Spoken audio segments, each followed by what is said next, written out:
안녕하세요. 저는 남편과 아들 하나를 둔 주부맘입니다. 제가 오늘 말씀드릴 사연은 저의 엄마에 대한 이야기입니다.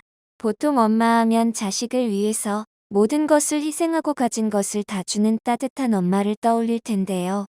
하지만 저의 마음속에 남아있는 엄마는 아픈 기억만 가지고 있습니다. 제가 그동안 아무에게도 말하지 못하고 오랫동안 담아놓았던 아픈 사연을 이제야 용기 내서 말해볼까 합니다. 제가 어렸을 때 살던 집은 가난하지도 않은, 그렇다고 아주 부자도 아니지만 그래도 먹을 것은 다 먹고 쓸 것은 다 쓰는 어렵지는 않은 집안이었습니다. 아빠는 건설 사업을 하고 계셔서 주로 현장이나 지방을 돌아다니셨고, 집에는 저하고 엄마하고 남동생 이렇게 셋이 있을 때가 많았습니다. 엄마는 제가 초등학교 때부터 3살 아래인 남동생한테는 자상하고 모든 것을 다 해줬지만 저한테는 유독 무섭고 쌀쌀맞게 대했습니다. 제가 조금만 실수해도 크게 야단을 치고 혼내서 저 혼자 방에 들어가 서럽게 운 적도 많았습니다. 한 번은 저녁을 먹다가 제가 접시 위에 하나 남은 계란말이를 먹으려고 하자 엄마는 동생이 먹을 걸 뺏어 먹는다고 크게 화를 내시며 야단을 친 적이 있습니다. 이년아, 하나 남은 것 네가 먹으면 어떡해? 계집애는 자고로 하늘 같은 남자들이 다 먹고 나면 밥알 한 톨도 남은 것 없이 깨끗하게 먹어치우는 거야. 어디 가서 가정교육 잘 못 들었다는 소리 듣지 않으려면 애미 말 잘 알아들어. 뭘 하고 있어? 밥 다 먹었으면 빨리 설거지도 하고 빨래도 하고 그래야지. 저는 그렇게 초등학교 때부터 엄마가 시키는 대로 설거지며 청소며 모든 집안 일을 저 혼자서 다 해야 했습니다. 그때는 제가 나이가 어리기도 했지만 엄마의 화내는 모습이 너무나 무서워서 말 한마디도 못하고 그냥 기가 죽어서 지내야 했습니다.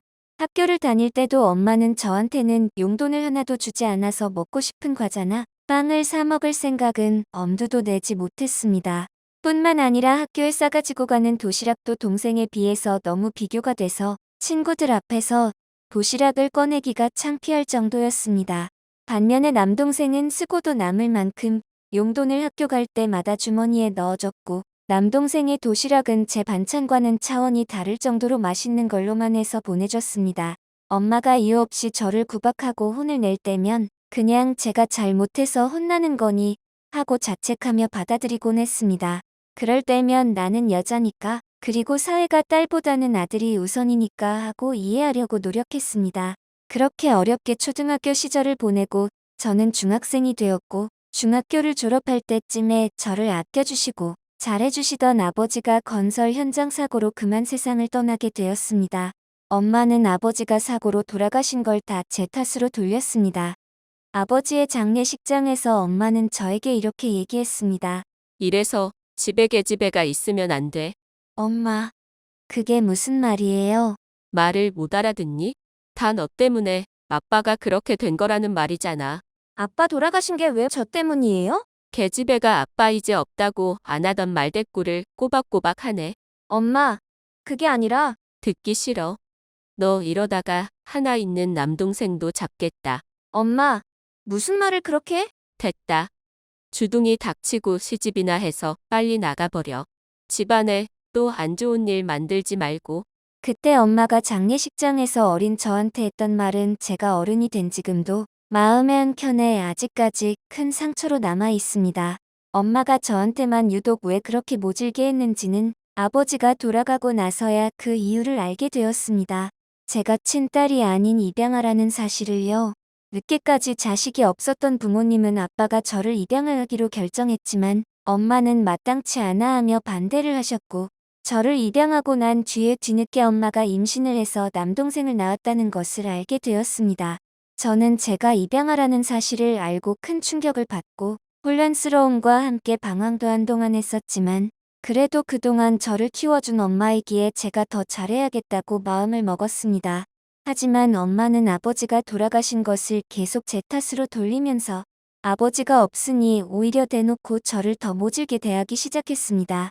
엄마는 설거지는 기본이고 빨래와 청소 같은 집안 모든 일을 저에게 다 시켜서 하루의 집안일이 끝날 때면 방에 들어와서 녹초가 되어 쓰러지곤 했습니다. 그렇게 힘든 나날을 보내며 저는 중학교 3년을 보냈고, 고등학교를 들어갈 즈음에 저는 가고 싶은 대학교를 포기하고 엄마의 강요로 상고를 들어가야 했습니다. 엄마, 저도 인문고 들어가서 대학교 들어가고 싶어요. 대학교 등록금은 제가 어떻게 해서든 벌어서 할게요. 너 지금 무슨 소리를 하는 게냐? 네 주제에 무슨 대학이야? 대학은 계집애는 중학교만 나와도 돼. 고등학교 보내준 것만도 다행인 줄 알아. 이거 사. 저는 무서운 엄마의 단호한 말에 한마디도 대꾸 못하고 그냥 제 방에 들어와서 제가 들어가고 싶은 대학을 포기해야 한다는 아쉬움에 눈물만 흘려야 했습니다. 결국 저는 엄마가 바라는 대로 상고를 들어갔고 고등학교를 졸업하고 나서는 엄마가 원하는 돈을 벌기 위해 은행에 취업하였습니다. 그리고 저는 매달 월급 나오는 것을 하나도 빠짐없이 꼬박꼬박 엄마에게 갖다 주어야만 했습니다. 엄마가 내 월급 다 관리할 테니 그리 알아. 너는 돈 쓸 일도 없잖아. 남동생 대학교에 들어가면 등록금도 많이 들어가고 또 동생이 앞으로 결혼하려면 집도 얻어줘야 하고 그렇게 엄마는 제 모든 월급을 가져가 관리를 했고 저는 30대 중반이 될 때까지 집안의 생활비와 남동생 미래를 위해서 돈을 벌어야만 했습니다.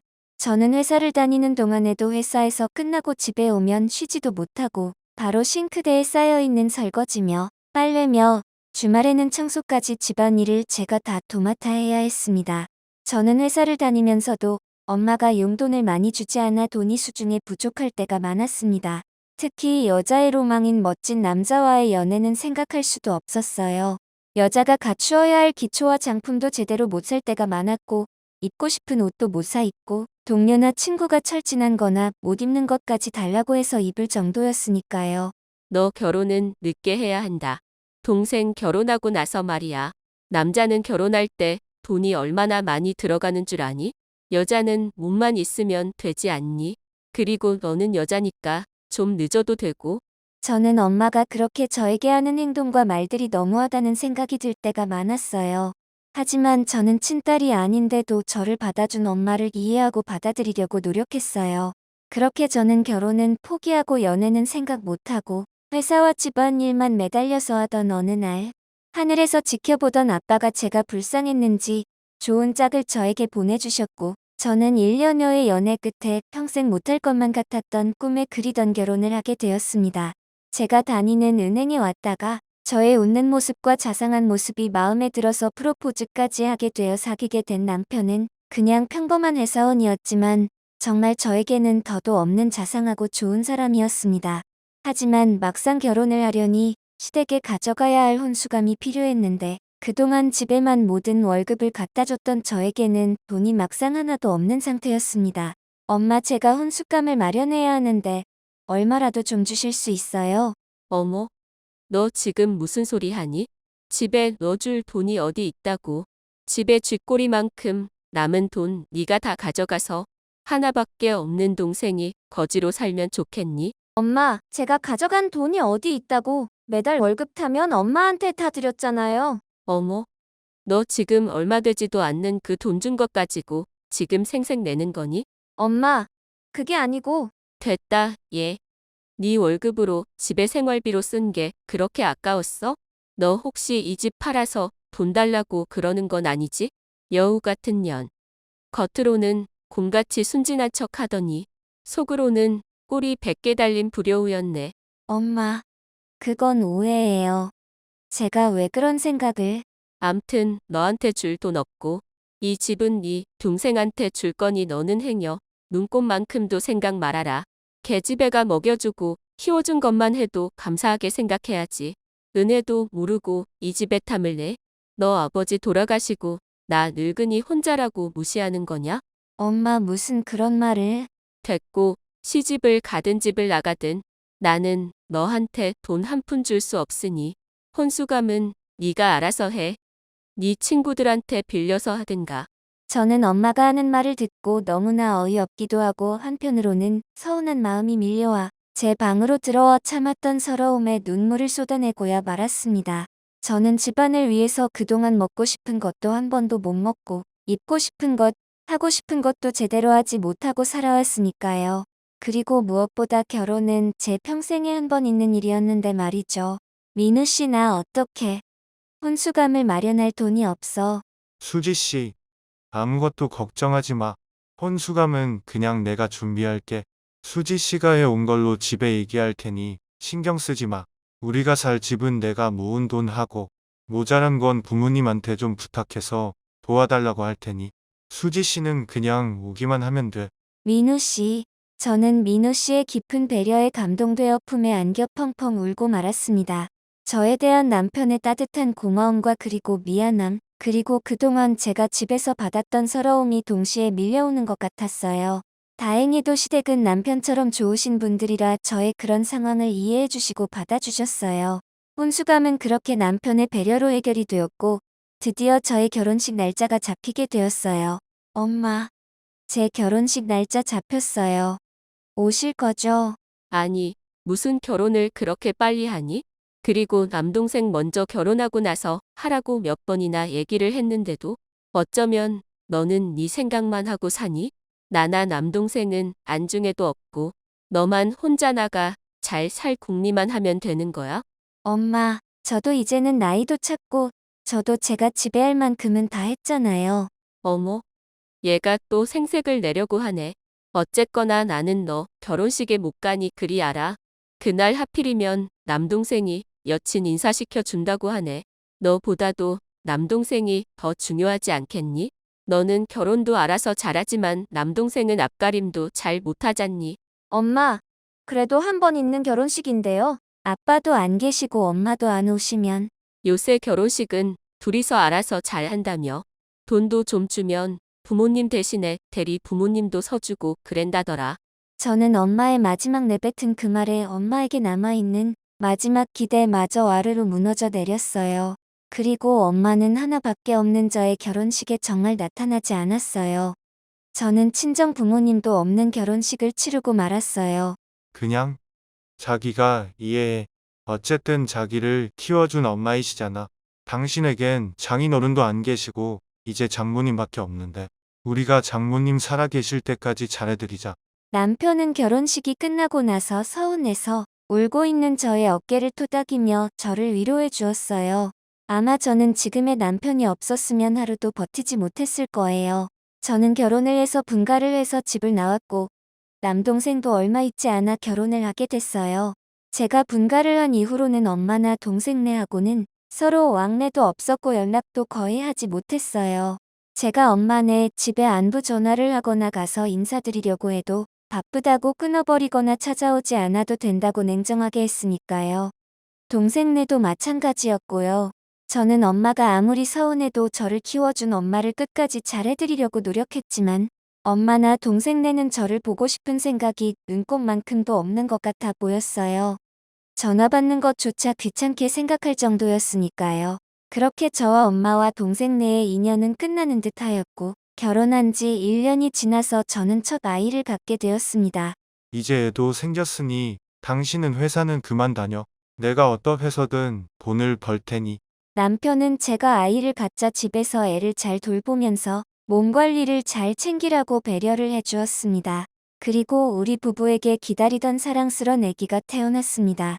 축하해. 이제 당신도 엄마가 됐네.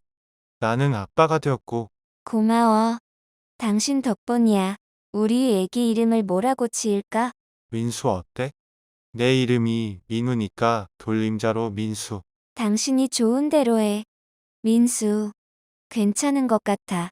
저는 엄마한테 손주를 보여드리면 기뻐하실 것 같아 간만에 전화를 드렸어요. 엄마, 저 아들 낳았어요. 언제 한번 손주 데리고 엄마 집에 갈게요. 아, 올 필요 없다. 애 사진만 봤으면 됐지. 나 지금 네 동생애 돌봐주느라 정신이 없어. 네가 애 데리고 와서 만일 애가 놀라서 울기라도 하면 어떡하니? 제가 손자를 데리고 엄마 집에 인사드리겠다고 하자. 엄마는 그렇게 무뚝뚝하게 오지 말라고 말을 하고는 바쁘다며 끊어버렸어요. 이때는 정말 엄마에 대한 마지막 남은 정까지 사라지는 기분이었어요.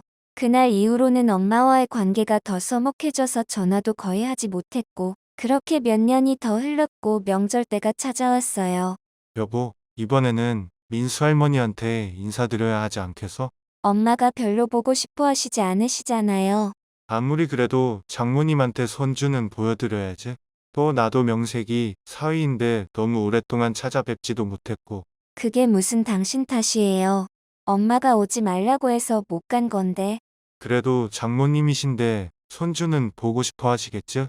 막상 손주를 보면 마음이 달라지실 수도 있고. 그래도 민수한테는 하나밖에 없는 할머니잖아.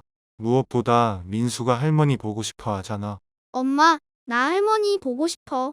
저는 엄마 집에 아들을 데리고 가자는 남편의 말이 썩 내키지는 않았지만 민수가 할머니가 보고 싶다는 말에 마음이 흔들려서 결국 민수를 데리고 가게 되었어요.